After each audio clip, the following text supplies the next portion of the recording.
personal chef in the Chicago area. I'm excited to be here with you all and share my knowledge about how we can use food as medicine.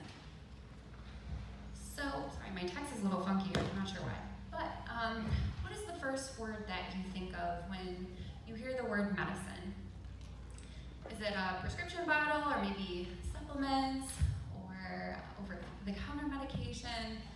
Well, you wouldn't be wrong. I think there's a missing piece to this puzzle. So let's start with just defining what medicine is. So medicine is a substance or preparation used in treating disease. It's also the science and art in dealing with the maintenance of health and the prevention, alleviation, and cure of disease. So you might be asking, where does food fit into this? So we know that some foods can actually negatively impact how our body functions and increase our risk for disease. But we know that so many healing and nourishing foods can actually support our body's regular function and boost it, and also just support our physiology and how our body naturally works, and that can decrease our risk for disease. So those are the foods we're going to be talking about.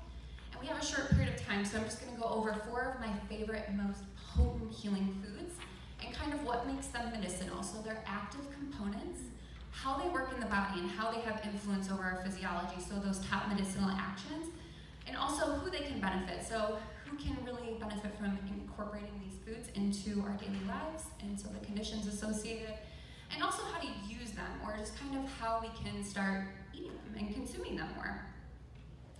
So we'll first start with turmeric. So turmeric is incredible. It's actually been used in Ayurvedic medicine for so many years, but Western medicine is starting to recognize it as a really awesome, powerful food, and it has really robust research. So here are some of the top medicinal actions. So it's a powerful anti-inflammatory, and inflammation, and a couple of the other speakers have mentioned it, is starting to be recognized as kind of the mother of all disease. So there's so many conditions that can be benefited from reducing our inflammation, and turmeric is definitely one of those. So it's well researched to reduce our inflammation. It's also anti-cancer, so it's been shown to reduce tumor growth and initiation, and also may aid in slowing down the spreading of cancer, which is also known as metastasis. So it can be anti-cancer as well. It's cardioprotective, meaning that it helps support our heart. It's actually been shown to reduce plaque formation in our cardiovascular system in a condition known as atherosclerosis. And it also reduces the risk for heart attack as well. So it protects our heart. It also protects our brain, so it's neuroprotective. It shows to reduce inflammation in the brain and also reduce a common characteristic in Alzheimer's disease called amyloid plaques. So really awesome for a lot of different systems in the body. So the conditions associated with this. So again, decreasing our inflammation can be helpful for so many different diseases, like arthritis, but the autoimmune conditions that were mentioned before, and just so many people deal with inflammation. A lot of toxins have been talked about, stress has been talked about. That all increases our inflammation. So there's so many conditions that can be benefited from reducing our inflammation. So these are the types of cancer that seem to benefit most from it. So your oral, esophageal, stomach, and colon seem to be the most well-researched, with turmeric and curcumin in particular. So people suffering with cardiovascular disease and atherosclerosis, and also people who are at risk for Alzheimer's disease and dementia can really benefit from incorporating this food. And using it, I think the first step with any of these foods is just going to the grocery store and trying some, taking some home, getting used to the flavor of it, throwing it in your favorite foods or dishes. You can use it fresh or ground up. Curry is an amazing thing that we can put turmeric in, and also just smoothies and salads and soups and stews. You can put it in pretty much anything. It's delicious tasting and it's warming to our body, so turmeric's wonderful. So let's talk about bone broth. Oh, I love bone broth. So you can see there's a lot of bioactive components that are really nourishing to our bodies in a lot of different ways.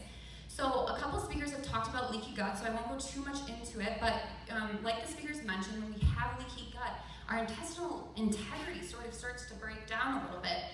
So what is really awesome about bone broth is it actually helps heal the intestinal lining, and that kind of speaks to the anti-inflammatory mechanism, because when we're allowing our gut to be healed, the contents of the gut can actually stay inside and not slip through and irritate our immune system and spread to different parts of our body. So it is extremely anti-inflammatory in that way by being able to heal our gut. So bone broth also has those building blocks, those proteins and those minerals and all those things that support our body and our joints and our cartilage and your skin. And if you think about it, those bones that you're using the bone to make bone broth actually have all of that leftover, the cartilage and the joints. So it has all those building blocks for our body to be able to use. So people, just regular aging or regular use, just kind of using our body, it can actually help support just keeping our body strong and our muscles and our joints strong too. And also can be helpful for people who use their body a lot. It can be very supportive and just maintaining the integrity of our muscles and joints and things like that. And it also has the building blocks for our bones too as well. So people who are at risk for osteoporosis, it's really protective and it can support healthy bones as well. So here are some of the conditions it benefits. So those seasonal allergies and those food sensitivities that were mentioned before, those are kind of signs of an overactive immune system. So when we're incorporating things like bone broth, it can kind of cool down the immune system and tell it to relax a little bit. So we might see less symptoms like allergies and food sensitivities. And also those autoimmune conditions mentioned before, those are the overactive immune system, right? So when we incorporate this, we can definitely see less of that for sure. And then those weightlifters and extreme athletes, or people who just move their bodies a lot, can be really beneficial for just supporting them in the way that their body needs. And then people who are at risk for osteoporosis can definitely keep their bones strong.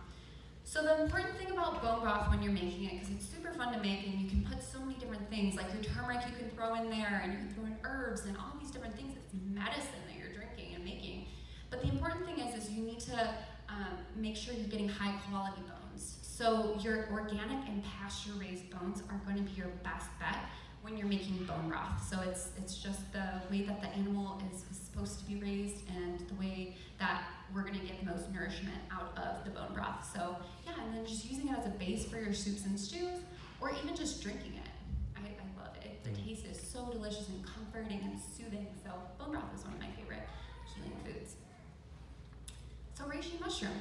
Mushrooms are starting to gain a lot of attention in the medical community, but they've been used in Chinese medicine for so many years.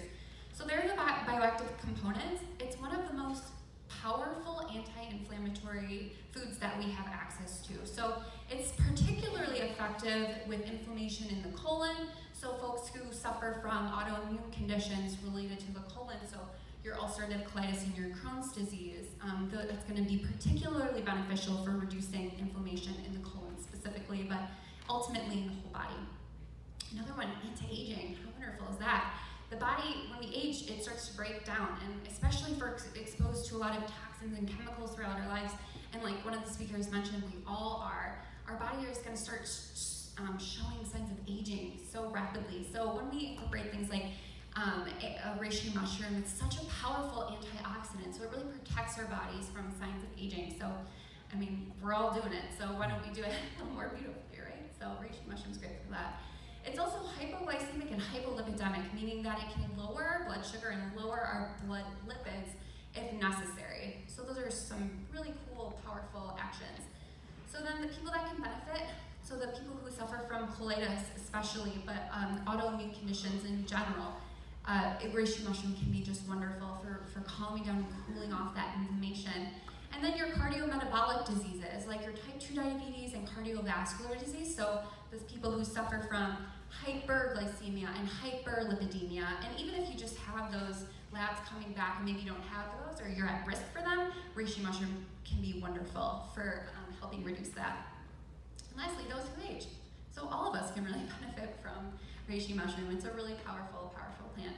So the mushroom itself can't actually be consumed raw. You have to either do a water extract or an alcohol extract to be able to consume the medicinal compounds. But what's cool is it's starting to be really accessible in a lot of health food stores and online. And what you can do is you can just throw in a broth, even in your bone broth, right? You can just amp up this amazing bone broth that you're gonna make. And so you can just throw it in your soups or stews and then pull it out, and you have this amazing medicine that you just made at home and in a very short period of time with very little effort. So reishi mushroom is just wonderful. So lastly, I'm going to talk about broccoli sprouts. Broccoli sprouts are so cool.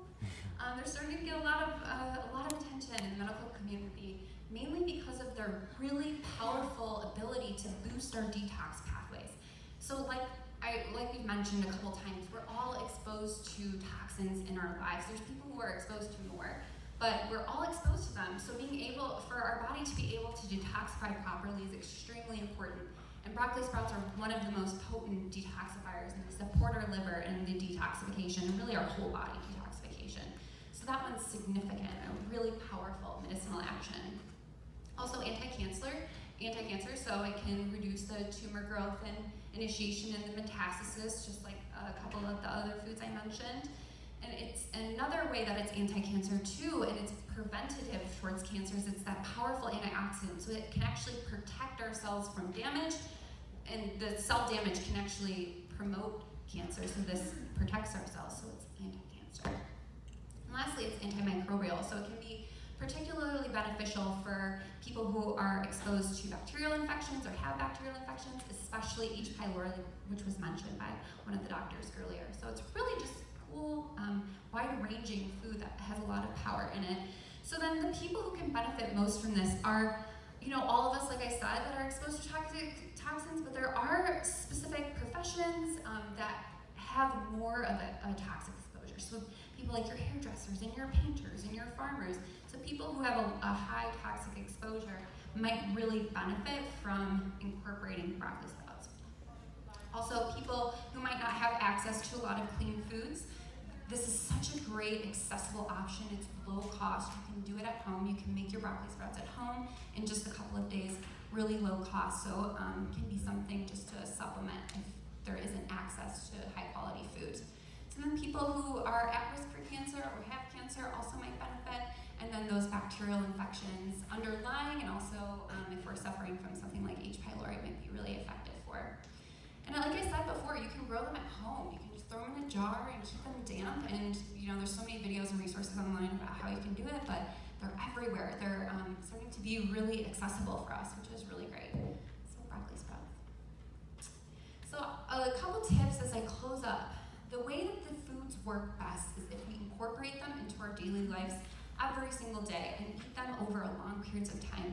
These foods work best to prevent disease, so when we wait until we have symptoms or we have disease, they're not going to work optimally in our body. So like we kind of talked about before, if we're symptom-free, we can always be doing more for ourselves, and incorporating healing foods into your life is always a great idea, and it's going to work optimally if you eat them on a regular basis and have these as a part of your normal diet.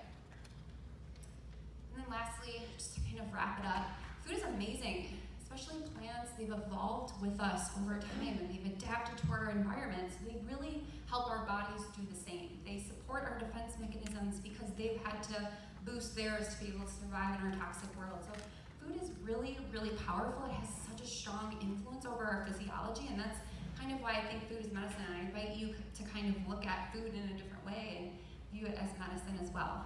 So if you're interested in talking more about using food as medicine or cooking with food, let's chat. So thank you, everybody.